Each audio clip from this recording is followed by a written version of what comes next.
Shape hair cut.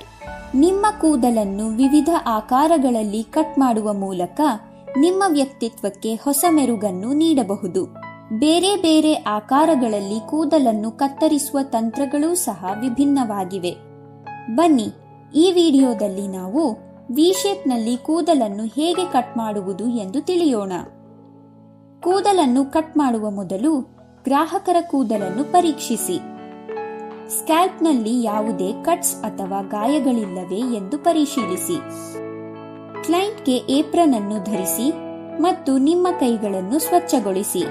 Cutting ಮಾಡುವ ಮೊದಲು ಕೂದಲನ್ನು ಸಿಕ್ಕಿಲ್ಲದಂತೆ ಬಾಚಿಕೊಳ್ಳಿ. ವಾಟರ್ ಸ್ಪ್ರೇ ಬಾಟಲಿಯನ್ನು ಬಳಸಿ ಕೂದಲನ್ನು ಒದ್ದೆ ಮಾಡಿ. ಬಾಚಣಿಗೆಯ ಸಹಾಯದಿಂದ 4 ಭಾಗಗಳಾಗಿ ವಿಂಗಡಿಸಿ. ಈ 4 ಭಾಗಗಳನ್ನು ಕ್ರೊಕೊಡೈಲ್ ಕ್ಲಿಪ್ನಿಂದ ಸೆಟ್ ಮಾಡಿ. ಮೊದಲಿಗೆ ಹಿಂಭಾಗದ 2 ಭಾಗಗಳ ಕ್ರೊಕೊಡೈಲ್ ಕ್ಲಿಪ್ ತೆಗೆಯಿರಿ. ನಂತರ ಬಾಚಣಿಗೆಯ ಸಹಾಯದಿಂದ ಮಧ್ಯಭಾಗದಲ್ಲಿ 2 ಚಿಕ್ಕ ವರ್ಟಿಕಲ್ ಭಾಗಗಳನ್ನು ತೆಗೆದುಕೊಳ್ಳಿ. ಈ ಭಾಗಗಳನ್ನು ಬಾಚಿಕೊಳ್ಳುತ್ತಾ ಕತ್ತರಿಯಿಂದ ಕೂದಲ ತುದಿಯನ್ನು ಸಮವಾಗಿ ಸ್ಟ್ರೇಟ್ ಕಟ್ ಮಾಡಿ.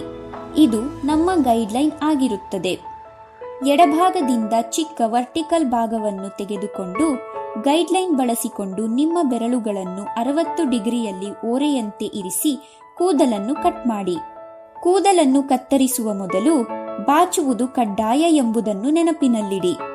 ಈ ರೀತಿಯಾಗಿ ನಿಮ್ಮ ಎಡಭಾಗದಲ್ಲಿ ಅರ್ಧ ವಿ ಶೇಪ್ ಕಟ್ ಮಾಡಿರುವುದನ್ನು ನೀವು ನೋಡಬಹುದು.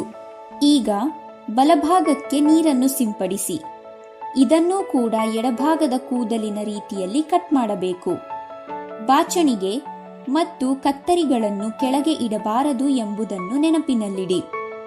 ಈಗ ಮುಂಭಾಗದ ಕೂದಲಿಗೆ ಹಾಕಿರುವ ಕ್ಲಿಪ್ ತೆಗೆದು ನೀರನ್ನು ಸಿಂಪಡಿಸಿ ಚೆನ್ನಾಗಿ ಬಾಚಿಕೊಳ್ಳಿ. ಇದನ್ನೂ ಸಹ ಗೈಡ್ಲೈನ್ನ ಸಹಾಯದಿಂದ ಕಟ್ ಮಾಡಿ. ಕೂದಲನ್ನು ಬಾಚಿಕೊಳ್ಳಿ ಮತ್ತು ವಿ ಆಕಾರವು ಸರಿಯಾಗಿ ರೂಪುಗೊಂಡಿದೆಯೇ ಅಥವಾ ಇಲ್ಲವೇ ಎಂಬುದನ್ನು ಪರಿಶೀಲಿಸಿ. ಕೆಲವು ಕಡೆ ಕೂದಲು ಉದ್ದವಾಗಿದ್ದರೆ ಅದಕ್ಕೆ ಉತ್ತಮ ಫಿನಿಶಿಂಗ್ ಕೊಡಿ. ನೀವು ಈಗ ಕೂದಲನ್ನು ವಿ ಶೇಪ್ನಲ್ಲಿ ಸರಿಯಾಗಿ ಕಟ್ ಮಾಡಿರುವುದನ್ನು ನೋಡಬಹುದು. ಈ ರೀತಿಯಾಗಿ ನೀವು ವಿ ಶೇಪ್ನಲ್ಲಿ ಕೂದಲನ್ನು ಹೇಗೆ ಕತ್ತರಿಸಬೇಕೆಂದು ಕಲಿತಿದ್ದೀರಿ. ಈ ಹೇರ್ ಕಟ್ ಮಾಡಲು ನೀವು ಪ್ರಯತ್ನಿಸಿ.